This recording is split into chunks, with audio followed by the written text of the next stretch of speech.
एक एनालिसिस करने जाए तो एक बच्चा दिन में 10 से 15 मिनट जिनालय में रहता है और 8 से 10 घंटे स्कूल में रहता है, तो ये जाहिर सी बात है कि जो संस्कार पढ़ेंगे वो स्कूल के पढ़ेंगे। तो ऐसे में माता पिता को कितने समय के लिए गुरु भगवंत के पास लेकर आना, किस उम्र से स्टार्ट करना चाहिए आपके हिसाब से?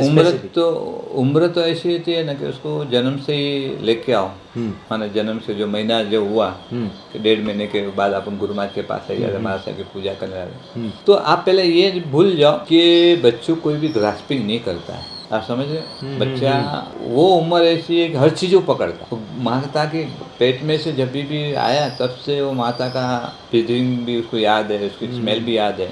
बाहर भी समझो कि बच्चा एग्जाम्पल देंगे, बच्चे को 1 महीना 2 महीने का बच्चा हुआ, सबके हाथ में दो रोता है, पर जब उसके माँ के हाथ में आता है रोना बंद तो बंद होता है।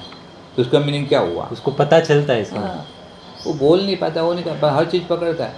अभी आप उसको बैठ के उसको ऐसे ऐसे करके हंसाते तो हंसता है कि मुझे प्यार से बुला रहा है। समझे? तो वो उम्र इतने उसके सेल्स, उसके जो 5 इंद्रिय के जो सेल्स है इतने नाजुक, इतना सीक्वेंस ही पकड़ता है, फटाफट हर चीज़ पकड़ता है। रोज़ करते तो रोज़ पूजा करते तो वो उसको पता होता है कि मेरे को ये उंगली से पूजा करना है। एग्जाम्पल देकर मैं आपको बताता हूँ। मैं 43 ईयर्स के पहले सिपाल नगर चौमासा था। मेरे गुरुदेव आचार्य भुवन बसवान के साथ था। तब एक भाई लेडी सुबह 5 बजे, पौने 5 बजे मंदिर में आ जाती है। उसका 2 महीने की लड़की है, 1.5 महीने की, माने उसका जो टाइम 1.5 महीने के बाद होता है मंदिर में ले जाने का, वहाँ उसको पूजा के कपड़े पहना के मुख कोट बंधा के वहाँ बैठाती है। उसकी माँ केसर घसती है, मंदिर खुला नहीं है। ओहो, 5 बजे सुबह? पौने 5 बजे केसर घसती, उसको केसर ज़्यादा चाहिए। प्योर लाल चटक केसर घसती है। मंदिर खुलता है तो ऐसे जाके भगवान को भी नमो जिनानम के बच्चे को भी नमो जिनानम करती है। मंदिर की जो भी विधियाँ है सब में उसको लेके जाती है, सब दूसरे भगवान के पक्षाल करना है तब वो बच्ची को बाजू में रख देती है। वो बच्ची देखती है मेरी माँ क्या करती है, बराबर है। सब निपट जाए पूजा, फिर लास्ट में उसको चैतन्य में साथ में लेती है। चैतन्य करे फुल पूजा। और उसकी माँ को कैसा है, सब करने के बाद एक भगवान को पधरा के 8 प्रकार की पूजा करने को उसको नियम ही, माने उसको भाव है। तो बच्ची को भी 8 प्रकार की पूजा में बैठा देती है, वो बच्ची देखती रहती है।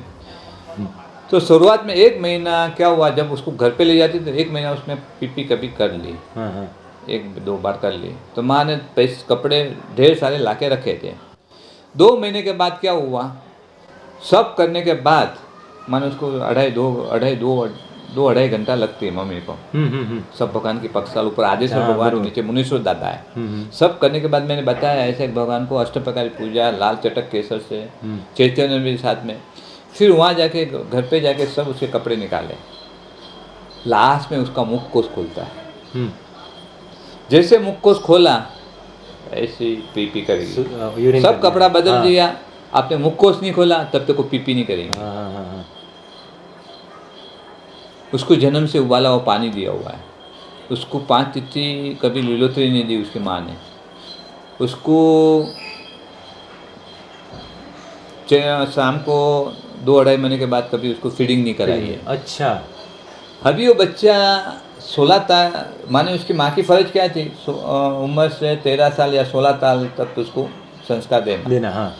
अभी 16 साल के बाद जो संस्कार दिया हुआ वो पाले नहीं पाले तो उसमें माँ बाप गुनहगार नहीं है। बरोबर, माता पिता ने अपना कर्तव्य नहीं दिया। उन्होंने लोग नास्तिक के हिसाब से इसके पे जोर जुलम लगा कि इतने छोटे बच्चे को बुखार कराएगा, इतने छोटे बच्चे को सुबह मंदिर ले जा सकता है, 2-2 घंटा, 2.5 इसको ये किया, बराबर है। और उसके सामने व्यवहार में स्कूल में छोड़ देते, सुबह से 8 बजे छोड़ते, 3 बजे आते, छोटे बच्चे आते, देखते उसके पे इतना उठाने का ताकत नहीं है, तब वहाँ अपन ये नियम नहीं लगाते, ये बुद्धि नहीं लगाते, धर्म के क्षेत्र में विरोध नहीं लगाते। तो ये संस्कार जब मैंने देखा तो हम सब महाराज साहब चौंक गए, देखते रह गए। अभी उसको तो 42 ईयर्स हो गए।